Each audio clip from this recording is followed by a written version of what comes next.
오늘 하나님께서 우리에게 주시는 말씀은 창세기 4장 1절에서 7절까지 말씀입니다.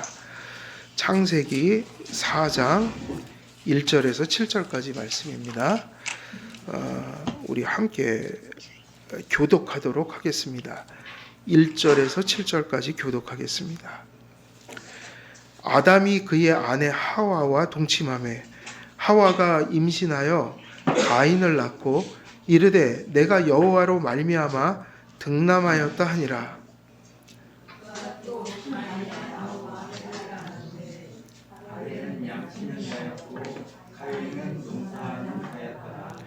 세월이 지난 후에 가인은 땅의 소산으로 제물을 삼아 여호와께 드렸고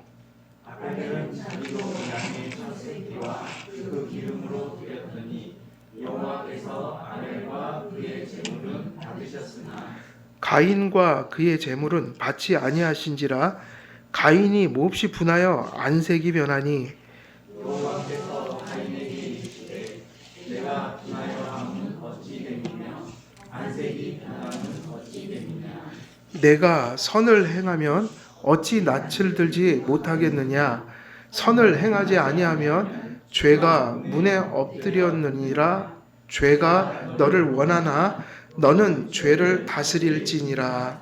아멘. 오늘은 이제 창세기 4장으로 넘어갔습니다. 이제 에덴에서 있었던 일들은 이제 정리가 돼버렸죠. 쫓겨난 게 결론이고 이제 은혜 언약이라는 새로운 경륜 속에 들어갔다. 하나님의 아담과 하와가 은혜 언약을 받았고 그들은 개인적으로 이제 구원을 받았겠죠. 그런데 그 안에서 그 혈통으로 태어난 모든 자들이 행위 언약 아래 저주 아래 놓여 있으니 이제 그 아담이 에덴 밖에서 이제 살아가는 삶은 이제 그 아담 안에서 모든 인류들이 이렇게 살아야 되는 삶의 방식인데 비록 생명이 연장되었고 이 땅에서의 그 일반 은총적인 결실들이 인생에게 계속 주어지지만 그 인생이 한계를 가졌고 또 그것이 일시적으로 끝날 것이다. 그래서 수고와 해산의 고통, 노동과 해산의 고통 속에서 인생은 일반 은총 속에서라도 또 살아있는 동안에도 늘 죄를 깨닫고 또 자기가 죽어 흙으로 돌아갈 존재라는 것을 늘 상기하면서 결론이 이거잖아요. 결국 인생에게 주신 그 하나님이 연장해 주신 생의 기간이라는 게 뭐를 의미하는가? 그게 뭡니까? 예수를 믿고 회개할 기회이다. 그래서 궁극적으로 우리가 살아가는 목적은 거기에 있으니까 하나님 안 믿고 죽는 사람들은 저주를 받은 거예요, 사실은. 그건 저주죠. 그러나 그리스도인들은 우리가 이 땅에서 사는 그 짧은 인생사의 의미를 그렇게 분명히 정립하고 갈 필요가 있다. 그래서 이 세상의 일반 은총도 누리지만 언제나 그 모든 것들이 수단적인, 그러니까 목적적인 가치가 아니라 수단적인 가치요. 그리고 성도들은 언제나 구속적 가치를 궁극적인 위로와 소망과 또 자신이 이 땅에서 살아가는 근거로 삼아야 된다는 거예요. 그래서 이 세계관이, 이 가치관이 불신자와 성도의 생활을 어떻게 하는 거죠? 가르는 거죠. 삶의 방식이 다른 거예요. 이제는 아담과 하와가 에덴에서 추방을 당한 후에 이제 새로운 이제 어떤 역사가 이제 시작되기 시작합니다. 그게 이제 뭐냐면 타락한 이후에 인류 역사가 여기서부터 시작되는 거잖아요. 아담과 하와가 이제 자식을 낳기 시작한단 말이에요. 그 출산한다. 그래서 이제 이 타락 이후에 인류사가 그리고 그 인류사가 이어지면서 그 안에서 부름받은 자들을 통해서 또 이루어지는 무슨 역사가 흘러가는 겁니까? 일반사 속에서 무슨 역사가 또 흘러가요? 구속 역사가 흘러가잖아요. 예. 자, 그래서 보게 되면 1절을 보게 되면 1절은 뭐라고 되어 있습니까? 1절은 아담이 그의 아내 하와와 동침함에 하와가 임신하여 가인을 낳고 이르되 내가 여호와로 말미암아 등남하였다 하니라. 그래서 이제 그 1절에서는 아담과 하와가 이제 첫 인류 자손을 후손을 낳는 장면이 이제 나타납니다. 4장부터 모세는 에덴에서 추방된 이후의 인류 증식을 묘사합니다.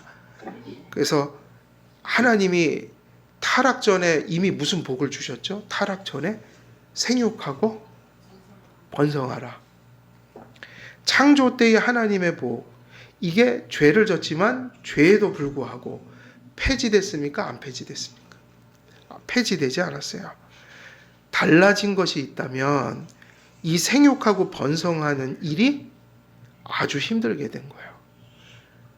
그리고 타락전과 후에 또 하나 달라진 게 있잖아요. 해산의 고통도 있고 노동의 고통, 그러니까 사는 것 자체가 수고롭다. 그러나 아주 큰 차이가 또 있잖아요. 타락하기 전과 후의 차이가 뭐죠?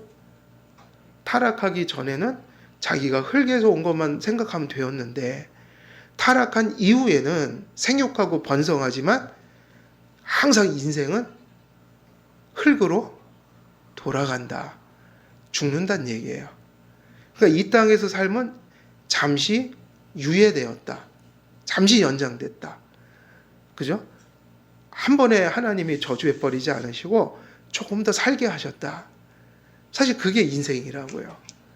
그러니까 타락한 이후에 생육하고 번성하나 이 지상 삶이 유지되는 것은 죽고 태어나고 죽고 태어나는 일이 반복되기 때문이에요. 개인사로 따지면 모든 사람이 죽게 되었습니다. 그래서 해산의 고통과 노동의 수고와 죽음이라는 것이 세상에 들어왔고, 그러나 엄밀한 의미에서 생육하고 번성하라는 말씀은 이것은 계속 지속되어서 그 얘기는 무슨 얘기죠? 누군가 죽고 누군가 태어나면서 적어도 세상의 역사가 멈추지는 않는다는 거예요. 그래서 우리가 요 짧은 때를 사명감을 가지고 살아야죠. 우리가 이 지상 존재를 유지하는 그런 역할을 하고 있다가 가는 거예요. 또 누군가 낳고 키우고 또 이어지게 하고. 근데 이렇게 살아갈 때 성도들에게는 한 가지, 그 단지 지상 문명이, 지상의 생명이 이게 끊어지지 않게 하는 것만이 사명이 아니라 성도들에게는 또 한 가지 사명이 있잖아요. 세상을 유지시키는 것, 문화명령. 그러니까 우리가 다음 세대에 그걸 넘겨주지만 신앙을 물려줘야 된다고요. 성도들에게는 그게 하나님으로부터 받은 소명이라고요. 그죠? 물론 자식은 우리 마음대로 안 되지만 우리에게는 그냥 그거예요. 자식들이 언제 돌아오든 이런 게 상관이 아니라, 또 그게 얼마나 빨리 결실이 맺혀지냐 이런 문제가 아니라, 우리에게는 그 소명이 주어졌기 때문에 우리 편에서는 그냥 해야 되는 거예요. 그냥 하나님의 명인 거예요.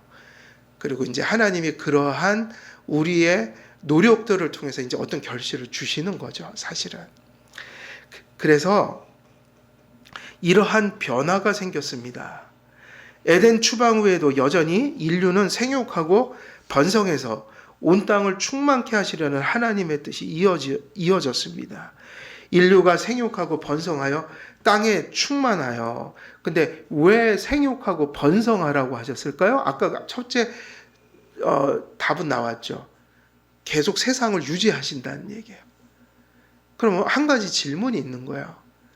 그러면 믿음의 차원에서는, 구원사적인 차원에서는 왜 세상 역사가 계속 이어져야 되죠? 왜 생육하고 번성하라는 말씀이 구속사적인 목적 속에서 이게 주어지는 걸까요? 왜 그런 것일까요? 여러분, 노아의 방주 때 하나님이 무지개의 언약을 맺으셨죠. 무지개 언약은 이렇게 보면 구원적인 것 같아요. 창조 세계에 관련된 것 같아요. 창조 세계에 관련된 거예요. 다시 홍수 같은 거로 사람들을 죽이지 않겠다. 그러니까 노아의 홍수처럼 그렇게 씨를 말리지는 않겠다. 그래서 사실은 내용을 들여다보면 그게 세상과 관련된 거예요. 자연. 계속 이어지게 하겠다 이거예요. 그러면서 거기서도 생육하고 번성케 하겠다 이랬거든요. 근데 그게 은혜 언약입니까? 행위 언약입니까? 그게 은혜 언약이잖아요. 노아의 언약인데. 왜 그러냐면 궁극적인 목적이 구원에 있었기 때문이에요. 왜 그럴까요? 왜 생육하고 번성하는 게 교회하고 연관되냔 말이에요. 구속사와 연관되냔 말이에요. 여러분, 성도들이 예수 믿고 구원받아서 성도들이 모여서 교회를 이룰 거 아니에요. 하나님의 구속사를 누가 이끌고 가죠? 하나님이 그 백성들을 통해서. 교회죠, 교회. 근데 교회는 하늘에서 뚝 떨어집니까? 생육하고 번성한 거기서 불러내시는 겁니까? 그죠? 아담 안에서 그 타락한 자들 속에서 불러내신다고요. 예수를 믿게 해서. 그런데 생육하고 번성하는 일이 멈추면 세상이 핵무기가 뻥 터져서 다 죽어버리면 지구가 멸망하면 되겠어요? 안 되겠어요? 교회는 어떻게 되겠어요? 교회도 같이 없어지는 거예요. 왜 그러냐면 생육하고 번성한 그 인간들 속에서 누군가를 택한 자들을 불러내시니까 생육하고 번성하는 일들 속에서 거기서 구원받는 자들이 나오고 거기서 또 뭐가 세워져요? 교회가. 그러니까 생육하고 번성하는 일이 노아의 홍수 때 만일 노아의 가족들까지 다 죽어버렸으면 지금 한길교회가 있겠어요? 없겠어요? 없잖아요. 그래서 하나님이 몇 명을 남겨놓으신 거예요? 8명. 그리고 무지개 언약을 통해서 약속하셨죠. 그 이후에는 이런 심판을 안 하겠다. 생육하고 번성하고 지상 세계가 존재해야 모두 존재하는 거예요. 교회. 그리고 이 세상에는 그게 이제 물론 가라지와 그 알곡은 교회 안의 비유로 말씀하셨지만 엄밀한 의미에서는 그래요. 세상을 향해서도 그렇게 얘기를 할 수 있어요. 예수 믿는 사람들은 알고 지금 똑같이 숨쉬고 살아가는데 안 믿는 사람들 많잖아요. 우리가 같이 더불어 살잖아요. 하나님이 심판을 함부로 안 하신다고요. 저 세상을. 그 세상을 다 죄대로 해버리면 누구도 같이 사라져버리는 거예요. 교회도요. 우리가 경험했다고 그랬죠. 코로나 때. 코로나가 한번 휩쓸고 가니까 교회도 힘듭니까? 안 힘듭니까? 힘들죠. 생육하고 번성하라는 은혜는 세상 사람들을 향해서는 일반 은총적인 의미도 있지만 그 일반 은총을 통해서 생육하고 번성하는 일이 사실은 무엇의 그 배경이 되냐면 하나님이 그 생육하고 번성해서 존재하는 자들 속에서 교회를 불러내신다. 다시 말하면 생육하고 번성하라고 하신 것은 구속사적인 목적도 그 안에 담겨 있고 어떤 의미에서는 궁극적으로는 그 목적이 더 큰 거죠. 예. 이제 행위의 언약의 경륜은 끝이 나고 창세기 3장 15절로부터 은혜 언약의 경륜이 시작되었습니다. 이제 생육하고 번성하여 인류가 보존되고 유지될 것입니다. 그리고 이러한 땅의 역사 가운데 하나님의 구속의 역사가 펼쳐지고 구속의 계획이 성취될 것입니다. 한 개인의 생명을 연장하여 누군가 구원받을 기회가 되게 한 것처럼 생육하고 번성하는 일들은 어떤 자들이 부름받아서 교회가 될 기회가 되기도 하는 거예요. 그래서 성도들은 저 지상세계를 위해서도 기도해야 하고 그리고 교회를 위해서도 기도하는데 지상세계를 위한 기도는 궁극적으로 어디를 위한 기도인 거예요? 교회를 위한 기도인 거예요. 바울대로 얘기하면 교회가 끊임없이 복음을 전하되 단정히 또 하나님 보시기에 결실하는 모습으로 복음 전할 수 있는 그런 여건을 하나님 주옵소서. 그럼 그 기도가 위정자를 위해서 기도하는 거예요, 사실은. 우리는 정치적 목적을 놓고 기도하는 게 아니라고요. 예. 마지막 종말이 도래할 때까지 교회는 지상 위에 세워질 것입니다. 그러므로 인류는 생육하고 번성해야 합니다. 그리고 지상 인류가 보존되어야 합니다. 왜냐하면 교회가 지상의 인류 가운데 지상 땅 위에 세워질 것이기 때문입니다. 하나님께서 생육하고 번성하라는 복을 남겨주신 것은 지상 인류가 계속 보존되게 하셨다는 이유에서 복인 동시에 이 인류 가운데 하나님의 백성들을 모으셔서 교회가 존재하게 되기 때문에 복인 동시에 궁극적으로 하나님 백성들 가운데 약도 이제 마지막 궁극적인 목적은 뭘까요? 계속 생육하고 번성하고 역사가 계속 이어지면 거기서 누가 나오는 거예요? 그리스도가요. 세속사가 이어지면서 그 안에서 구속사가 이어지고 그 구속의 백성들의 그 혈통 속에서 누가 나오는 거예요? 예수 그리스도. 그러니 생육하고 번성하라는 게 단지 많이 나라는 얘기는 아닌 거죠. 아담은 창세기 3장 15절의 은혜 언약, 원시복음을 통해 구원의 소망을 품게 되었고 은혜 언약의 위로 곧 여자의 후손으로부터 성취될 구속의 약속을 인해서 죄로 인한 좌절과 심판의 공포로부터 벗어나 연장된 지상 삶 가운데 해산하고 노동하여 생육하고 번성하는 일을 주저하지 않을 수 있었던 것입니다. 이제 아담과 하와는 이제 하나님이 심판도 하고 정죄도 하고 은혜 언약도 맺으시고 그러나 너희들 죄인인 거 잊지 말아라 이렇게까지 하고 정리를 했잖아요.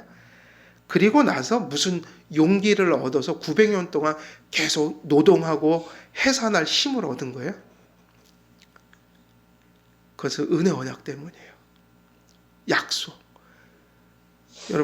여러분도 영적인 고뇌에 빠져보신 적이 있으세요? 죄책감 때문에 지옥 갈까봐 공포스러웠고 막 그 짓눌리고 막 그렇게 하면 사실은 아무것도 못합니다. 아무것도 못해요. 영혼이 짓눌리잖아요. 무엇을 할 의지가 생기지 않는 것. 그러니까 모든 것에 의욕을 잃어버릴 수밖에 없어요. 그래서 약이 없어요. 신앙적 고뇌에 빠지면 약이 없어요. 세상적 고뇌를 빠져도 그러잖아요. 그죠? 신앙이 아니지만 정신적 가치로 힘들어하는 사람들을 보면 삶의 의욕을 다 잃어버리고 무력감에 빠지죠. 만일 아담과 하와에게 하나님이 구속의 약속, 여자의 후손을 약속하지 않았다면 제가 볼 때는 해산과 노동은요, 마음이 건강해야지 할 수 있어요. 오늘날 이처럼 노동이 지금 노동에 대한 욕구가 사라지고 있잖아요. 사실이죠. 해산에 대한 욕구도 어떻게 돼가고 있어요.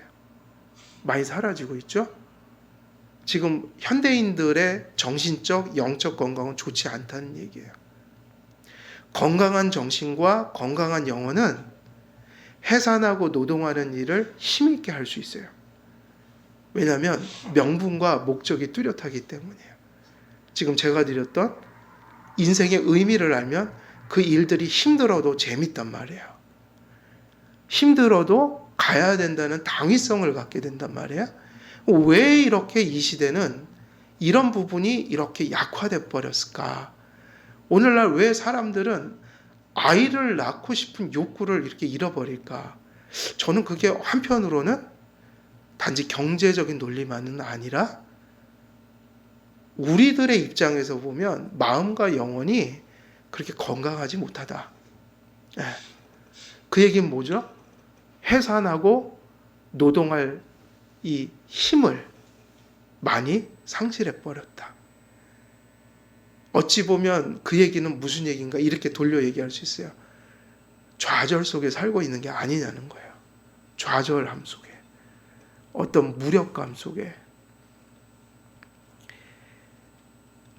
그러나 하와를 보십시오. 좀 전까지 만일 하나님의 은혜가 없었다면 하와와 아담이야말로 하나님의 직접적인 임재 앞에서 정죄받은 사람들이에요. 이 은혜가 없었다면 하와는 어떻게 됐을까요? 형벌과 심판과 죽음에 대한 공포에 압도돼요. 근데 하와도 죽어요, 안 죽어요? 이 얘기를 분명히 선고받았죠. 흙으로 돌아가리라. 그러면 이 말 자체가 말 없는 공포와 좌절과 절망 속에 휩쓸어 늘 수 있는 거예요. 왜냐하면 죄 짓기 전에 하와와 아담은 죽음이 있었어요, 없었어요? 그리고 죽음을 경험하지 않아도 되는 상태 속에 있었단 말이에요. 근데 지금은 어디로 돌아가라는 선고를 받아버렸어요. 네가 흙으로 돌아가리라.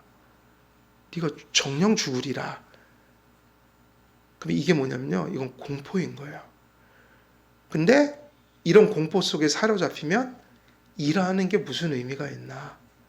아이를 낳는 게 무슨 의미가 있나? 이렇게 고생하면 뭐하나? 이렇게 될 수밖에 없거든요. 사도 바울도 우리에게 부활이 없다면 그 얘기 하잖아요. 세상 사람들하고 똑같이 살 것이다. 그런데 하와는 사실은 900년 동안 소망 속에서 아이 낳고 또 아담은 열심히 가정을 일구어가고 하나님이 주신 지상 명령, 그 문화 명령을 감당하기 위해서 열심을 냈던 것 같아요. 이렇게 무언가 할 수 있는 용기, 힘, 욕구, 이게 건강한 거거든요. 욕구. 병든 사람은 밥을 먹지 않아요. 음식을 먹을 수가 없어요. 식욕도 건강한 사람에게 일어나는 거라고요.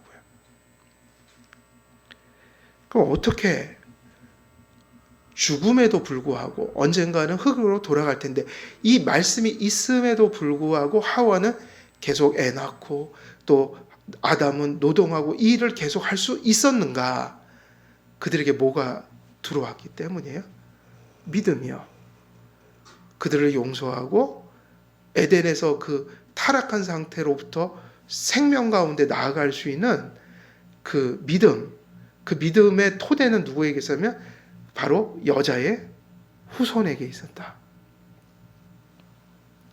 그들은 해산과 노동에 더하여진 고통과 수고 속에서 자신들의 반역을 회개하며 구원을 주시는 하나님의 약속을 바라보며 그들에게 주어진 한정된 인생이지만 그게 한계를 가졌지만 분명히 흙으로 돌아갈 거지만 그러나 그 죽음을 극복하는 구원이 있을 것이라는 소망이 들어왔기 때문에 지상에서의 그 짧은 생 동안에 어떤 일들을 계속 감당할 수가 있었던 거죠. 그래서 믿음의 사람들은요, 항상 열심히 일하고 성실히 일하고 감사 속에서 일하고 기쁨 속에서 이렇게 살아가는 생 자체가 믿음에서 나와요. 그래서 세상 사람들과 달라요. 무슨 얘기냐면 신앙인들은 한번 불이 켜지면 그걸 끌 수가 없어요. 세상의 불은 반짝불이에요. 왜냐하면 궁극적인, 다시 말하면 그 전도서에 있는 말씀대로 하면 해배, 헛되고 헛되다. 이렇게 날숨 들숨 하듯고 짧은 그런 명분을 가지고 살아가니까 팔딱팔딱 하다가 다윗의 얘기대로 하면 한 뼘 인생을 살다가 물고기가 물 밖으로 튀어나왔다 펄떡펄떡 하다 죽잖아요. 그것 이상을 기대할 수가 없는 거야. 구원이 없으니까요. 근데 기독교인들은 현실 삶도 달라요. 왜? 우리들이 현실을 살아가는 힘은 이 지상의 것으로부터 오는 게 아니니까. 이 땅에서 얻는 뭔가 그런 것 때문에 사는 게 아니니까요. 더 궁극적인 무슨 가치 때문에 이 땅에 일을 하는 거예요. 일용할 양식도 먹고 애도 낳고 나 또 노동도 하면서 이런 저런 일을 하는데 그 일 자체에서 얻어지는 게 목적이 아니란 말이에요. 이들이 그런 일들을 하면서 사는 것은 궁극적인 구원을 바라보고 하는 거라고요. 그게 있으니까 우리가 일시적이고 언젠가는 우리가 죽고 다 내려놓고 갈 거지만 이 땅의 일도 의미가 있다. 왜냐하면 이 지상 삶이 저쪽 삶으로 이어지니까 이 삶도 재밌다 이거예요. 성도들이 하루하루를 살아가는 이유는 하나님께 있고 구원의 토대 위에 있기 때문에 이 세상을 살아가는 그 명분, 오늘도 뭐 작은 거지만 감사하고 의미를 두고 하나님 안에서 의미를 찾고 하나님의 은총의 손길로 그것들을 바라보면서 뭔가 영원한 것을 위한 준비, 영원한 것을 위한 기여, 그런 수단적 가치로 이 모든 것들을 우리가 행할 때 이 명분이 어디서 온 거라고요? 구원적 가치에서 오니까 내가 뭘 하겠다라는 게 세상 사람들하고 성도들하고 달라야 한다고요. 성도들의 이 불꽃은 끌 수가 없는 불꽃이에요. 그래서 기독교인들이 가끔 무서운 거예요. 세상이 아무리 칼을 들이대고 죽여도 그 생에 대한 그 희망과 소망을 그들은 하나님으로부터 받았기 때문에 그걸 함부로 놓지를 않아요. 여러분도 마찬가지고 저도 마찬가지지만 서로 다른 이제 역할을 가지고 인생을 살아온 거 아니겠어요? 저는 신학도로 부름을 받았기 때문에 한 20년간은 내일일을 알지 못하고 그냥 매일매일 책가방 메고 학교 왔다 갔다 했거든요. 그런데 내일일을 계획할 수가 없다고요. 내일일을. 그냥 오늘도 그냥 신학교 와서 신학을 공부하고 쳇바퀴 돌듯이 같은 일들이 반복되고 거의 20년을 그렇게 살았단 말이에요. 개척을 하고 나니까 개척하고 나서도 인간이 세울 수 있는 계획이 있어요, 없어요? 개척하고 저는 3년을 내다봤습니다. 일단은 3년을 갑니다, 하나님. 저 모릅니다. 하나님이 책임져 주지 않으면 저는 3년 하고 못할지도 몰라요. 그리고 내일 일은 저도 몰라요. 그냥 가는 거죠. 그건 여러분도 마찬가지는 아니에요. 여러분들이 계획하고 살지만 그 계획을 어디까지 하실 수 있으세요? 그러면서는 다 제 카톡에 있는 그 어구가 저는 맞다고 봐요. 우리는 무슨 배에 탄 겁니까? 노가 있는 배를 탔어요? 노가 없는 배를 탔어요? 노아의 방주를 잘 읽어보세요. 거긴 노가 없어요. 우리가 조종할 수 있는 배가 아니에요. 그죠? 그런데 이상하게도 성도들은 성실해요. 이유가 뭐냐면 계획도 할 수 없고 어쩌면 그 환경이 되게 어려울 수도 있는데 그걸 누가 주신 삶이라고 믿고 가는 거예요? 하나님. 잘 모르는데 또 그렇게 막 좌절하지도 않아요. 왜? 그냥 하루하루 살아요. 하나님이 함께 하시니까. 또 살다 보면 그게 느껴지거든요. 돌아보면 부인할 수가 없어요. 그러니까 확고한 확신이 생겨서 하나님이 인생을 책임져 주시는 거구나. 내가 할 수 있는 건 노력하는 거고 성실히 하는 거고 감사하는 거고 주님이 주신 것을 선용하는 거고 우리는 이쯤의 삶에 걸려 있는 거예요. 그 삶의 명분이 하나님이기 때문에 몹시 불안정해 보이지만 세상 사람들은 모든 걸 인간적으로 계획해야지만 직성이 풀리지만 성도들은 그런 게 없어도 왠지 힘이 난다는 거예요. 그래서 성실히 산다는 겁니다. 그리고 어떻게 살아요? 성실히 살면서 불평하면서 사는 게 아니라 감사하면서 살고 넘어져서 좌절하면서 사는 게 아니라 소망을 품고 산다. 이것이 아주 중요한데 바로 이러한 마음이 누구에게 임해갖고 금방 에덴에서 쫓겨나갖고 에덴에선 상상할 수 없는 추한 모습이 됐잖아요, 지금.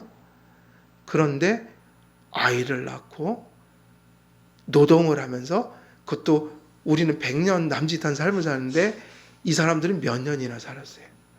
거의 900년 동안 그 단조로운 삶을 믿음으로 살았단 말이에요. 이렇게 할 수 있었던 것이 뭐냐면 하나님의 약속을 하나님이 그들에게 원시복음 속에서 주셨기 때문이에요. 그 약속을 바라보면서 그들에게 주어진 한정된 인생을 하나님을 믿고 순종하는 기회로 삼았다는 겁니다. 아이를 낳는 것도 누구에게 순종하는 겁니까? 생육하고 번성하라는 하나님의 말씀을 들었잖아요. 일종의 것 순종이었어요. 믿음이었다고요. 아담이 나가서 자식 새끼들 벌어먹이려고 밭을 갈고 이랬던 것도 누구를 믿고 순종하는 삶이에요? 적어도 여자의 후손을 바라보고 은혜 언약 안에 있는 한 그건 믿음이었다고요. 그건 순종이었어요. 다시 말하면 은혜 언약 속에 있었던 아담과 하와 부부는 원시복음이 주는 위로와 소망을 붙들고 하나님께서 허락하신 일정한 기간의 인생 속에서 자신들의 죄를 상기하며 그들에게 주어진 인생살이를 이렇게 사는 거예요. 하나님 앞에서 뭐를 하면서요? 참회를 하면서 에덴에서 있었던 죄악을 참회하면서 그때 이후로는 영 그 이전으로 돌아가지 못하는 죄성을 품은 그 인간의 본성을 날마다 회개하면서 성화적 회개. 여자의 후손 안에 있는 구속의 약속을 또 바라보면서 그렇게 900년 가까운 삶을 그런 남짓한 삶을 영위해 갔습니다. 이런 위로가 있어서 소망이 있어서 아담과 하와는 좀 전에 그 절망을 딛고 일어나서 자식을 낳고 노동하면서 가정을 일구고 하나님이 명령하신 인류 증식에 대한 하나님의 순종하면서 그 안에서는 이제 두 계보가 나뉘잖아요. 가인과 아벨. 가인은 그냥 생육하고 번성한 거고, 왜냐면 가인 속에 뭐가 없으니까요. 믿음이 없잖아요. 그러나 아벨 속에 뭐가 있었어요? 믿음이 있었죠? 제사를 지낼 줄 아는 사람이었어요. 다시 말하면 생육하고 번성하는 일들 속에서 또 무엇도 이렇게 나타나고 있어요? 다시 말하면 그 구약 속에 그 원시 복음 안에서 아주 원시적인 교회가 태동하고 있는 거예요. 아벨은 뭐라고 봐야 돼요? 아벨은 교회죠. 믿는 백성이라고요. 그래서 그 이후에 보면 홍수 이후나 홍수가 있기 전에 그 가인과 아벨의 뭐가 싹 나뉘어요? 계보가. 셋의 아벨 대신 주신 셋의 후손들은 하나님을 믿었고 가인의 후손들은 문명을 발달시켰지만 이들은 하나님 안 믿는 백성으로 계보를 이루어 갔어요. 생육하고 번성하는 면에서는 둘 다 포괄되지만 한쪽은 하나님 백성이 아니었고 한쪽은 하나님 백성이었으니 생육하고 번성하는 이 일들 속에서 벌써 가인과 아벨을 낳는 이 일 속에서 하나는 믿고 하나는 믿지 않더라. 이것이 큰 인류로 번져가면 이 안에서 생육하고 번성하는 일들 속에서 다 아담 안에서 죄인이 되어 태어나니까 어떻게 보면 가인의 모습이 정상적인 모습인 거예요. 그러나 그 안에서도 어떤 사람들이 계속 나와요? 아벨과 같은 사람들이 계속 부름받고 있다. 생육하고 번성하라는 순종 속에서 교회가 태동하고 있는 거예요. 그렇게 봐야 돼요. 아담과 하와는 그들의 긴 수명으로 인해 많은 자녀를 두었겠죠? 근데 가인과 아벨은 그 중에 몇째 아들이라고 봐야 돼요? 첫째 아들인 거예요. 첫째 아들, 둘째 아들, 아니면 쌍둥이에요. 쌍둥이로 보는 사람들이 많아요. 가인과 아벨을. 그래서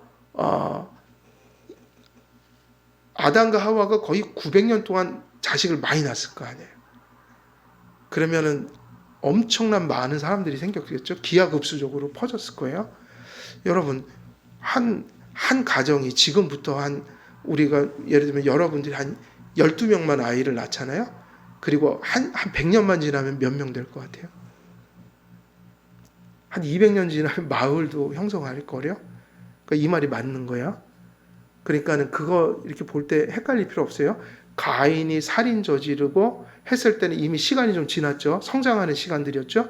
그때 어마어마하게 자식을 낳았을 거예요. 아담과 하와가. 그러니까 가인이 첫째지만 가인이 살인 저지르고 이렇게 갈 때 누가 나를 쳐 죽일까 봐 겁나요 했던 게 이상한 게 아닌 거죠. 사실은 아담과 하와가 그동안에 계속 뿌려놓은 씨가 막 퍼져 있었던 거예요. 그러니까 충분히 그럴 수 있는 거예요. 그러면서 부족들이 갈리고. 근데 중요한 거는 그런 거 캐봤자 소용이 없고 그런 거 가지고 싸울 필요도 없고 그런 거를 깨달았다고 자신할 수도 없어요. 왜? 성경에서는 아무것도 답이라고 확정 지어주지 않기 때문에 그건 그렇게 중요하지 않습니다.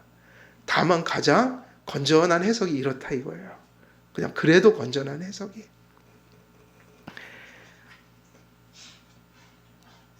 그래서 이거를 갖다가 그 유신 진화론자들이 이걸 써먹는다고요. 진화됐다. 아담과 하와는 첫 조상이 아니라는 거야. 이게 하여간 그렇게 풀어가요, 그 사람들은. 그러니까 조심해야 된단 말이에요. 어떻게 해석하느냐에 따라서 성경의 흐름을 막 뒤집어 놓기도 하고 그러는데 그런 질문들은 너무 깊게 파고 들어가지 않았으면 좋겠다 이 얘기예요. 예. 그래서 아담이 그의 아내 하와와 동침함에 하와가 임신하여 가인을 낳고 이르되 내가 여호와로 말미암아 등남하였다 하니라. 그가 또 가인의 아우 아벨을 낳았는데 아벨은 양치는 자였고 가인은 농사하는 자였더라.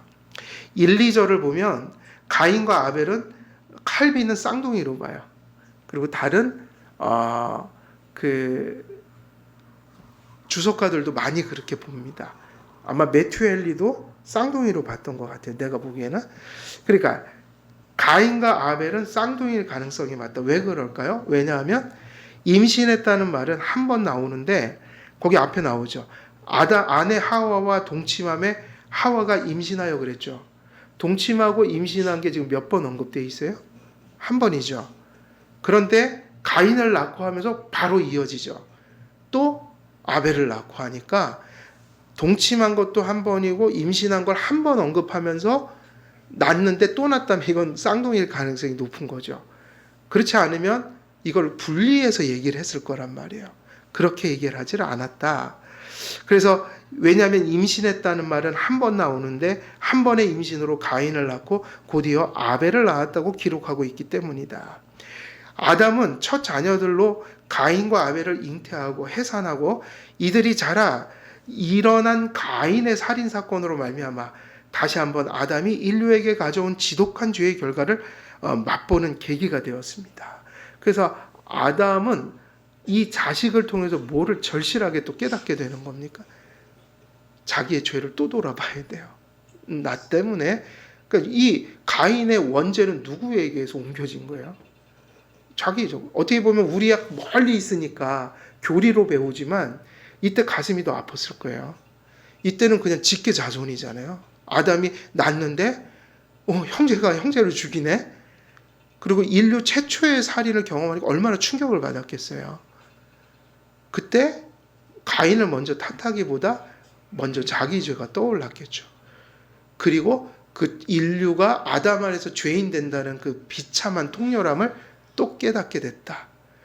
그래서 우리가 자녀를 낳고 키운다는 것 속에는 많은 좋은 것도 있지만 또 자녀를 키우다 보면 또 인생이 얼마나 또 타락한지를 또 경험하게 돼요. 자녀들 속에 죄성을 발견하게 된다는 거예요. 그러니까 양육이 쉬운 게 아닌 거죠. 예. 아담 안에서 모든 사람이 죄인이 되었다는 진리를 자신이 낳은 자녀들 사이에 일어난 비극적인 사건을 통해 통렬히 경험하게 된 것입니다. 아담과 하와는 가인과 아벨을 통해 자신들이 저지른 죄악의 깊이를 더욱 극렬히 깨닫게 되었고 그런 의미에서 더욱더 원시복음을 통해 그리스도를 더욱 바라보고 의지할 마음을 갖게 되었을 것입니다. 믿는 자에게는 항상 이렇게 돼야 됩니다. 죄의 통렬함을 맛보고 나서는 그래서 우리가 예수님이 더 필요하지. 이렇게 가면 된 겁니다. 근데 죄를 통렬히 깨닫고 예수님을 바라보지 않으면 그건 그냥 죄일 뿐이에요. 그래도 이러한 일들이 일어났을 거예요. 아담이 자기 자녀를 통해 자기가 저지른 죄의 깊이를 깨달았고 또 여자의 후손의 절실함을 또 바라보는 계기가 되었다. 그게 무슨 계기라고요? 자손이요. 그 자녀를 키우다 보면 이런 상황들이 많다는 거예요, 적다는 거예요? 많다는 거죠. 많은 거예요. 그래서 그런 얘기가 빈 얘기는 아닌 것 같아요. 요즘에 생각해 보면 꼭 엄마들이 그러잖아요. 아버지들이 야 너도 꼭 너 같은 자식 하나 낳아라. 이런 얘기 한대잖아요. 가만히 들어보니까 이게 신학적이에요, 되게. 너도 너 같은 자식 한번 낳아봐. 그리고 그럼 네 부모 마음이 어땠나? 아주 깨달을 거야. 이런 얘기를 가끔 하잖아요. 가만히 보니까 이게 원죄 얘기하는 것 같아요. 예, 아주 틀린 얘기는 아니단 말이에요. 그러니까는 우리 역시 자녀를 낳고 양육하는 과정에서 다시 한번 아담 안에서 죄인 되었다는 의미가 무엇인지 깨닫게 될 것입니다. 왜냐하면 우리 자녀들 안에서도 아담으로부터 온 그 원죄의 부패가 발현될 것이기 때문입니다. 그러면 누구처럼 해야 될까요? 이것도 양육하는 데 있어서 위로를 주는 말씀이에요. 우리 자녀들은 끊임없이 말도 안 듣고 사고도 치고 그럴 거란 말이에요. 때로는. 그럴 때 우리에게 소망이 뭔 거죠? 아까 하와가 했던 거죠. 아담이 했던 거죠. 통렬한 그러한 것을 깨달을 때 여자의 후손의 절실함을, 자기가 최초의 죄를 저지른 자로서 자기에게 그 여자의 후손이 필요할 뿐만 아니라 내가 낳은 자녀에게도 누가 필요하다는 겁니까? 그리스도가. 부모는 크리스찬 부모는 일생 이제 떠나갈 때까지 자녀가 처음부터 믿었든 중간에 또 어떤 텀이 있던 또 우리가 죽을 때까지 돌아오지 않든 간에 우리는 그 자녀들을 향해서 감당할 소명이 그거란 말이에요. 저 아이들이 예수를 믿어야 한다. 그래서 기도해주고 구원 안에서 소망을 갖고 계속 그 일을 멈추지 말아야 한다. 하나님은 그걸 도구로 써서 자녀들을 하나님께 돌이킨단 말이에요. 물론 하나님이 뜻하셔야 되지만 또 중요한 게 있단 말이에요. 하나님의 뜻에 의한 거지만 우리들을 그렇게 사용해서 돌아오게 한다는 거예요. 그러니까 우리 입장에서는 그걸 멈춰서는, 신앙의 양육을 멈춰서는 안 된다는 거죠. 죄를 보면 절망하지 말고 예수님이 필요하구나, 이 아이한테. 계속 이렇게 하는 게 누구의 몫인 거예요? 부모의 몫인 거죠. 이처럼 죄의 발현이 우리 마음을 짓누를 때 자녀들을 바라보며 여자의 후손 그리스도가 우리에게 얼마나 절실한지 더욱 깊이 깨달아야 하며 그를 의지하고 붙드는 믿음이 양육하는 가운데 절실해짐을 경험하게 됩니다. 벌써 아담과 하와는 그들의 첫 자녀들 안에 육체적 장자권을 넘어 영적 장자권이 아우에게 주어지고, 그래서 지금 이 가인과 아벨이 쌍둥이라고 전제한다면 이게 누구 얘기 되게 비슷해요? 야곱과 에서 같단 말이에요. 한 태중에 택함 받은 자가 있었고 한 태중에 또 뭐가 있었어요? 택함 받지 못한 자가 있었다. 그 얘기는 무엇을 얘기하죠? 생육하고 번성하라는 것 속에서 누군가가 선택을 받고 부름을 받는다. 이것 안에서 이것이 나온다. 그러나 이러한 일들이 한 태 속에서도 벌어지는 일이라고 얘기하고 있는 거야. 한 자녀는 불신 속에 살며 한 자녀는 신앙으로 살게 되므로 인류 역사에 있어 믿음의 씨와 불신의 씨가 구별되어 나타나고 있는 것을 보게 됩니다. 이거는 분명한 진리죠. 이렇게 될 수밖에 없어요. 하지만 이거를 적용할 때 우리는 좀 조심해야 합니다. 우리는 죽을 때까지 누가 선택받았는지 누가 그런 걸 생각하면 안 돼요. 항상 우리는 믿음의 가정에서는 그 아이들이 믿음의 가정이기 때문에 예수 그리스도로 인하여 관계가 맺어져 버린 거예요.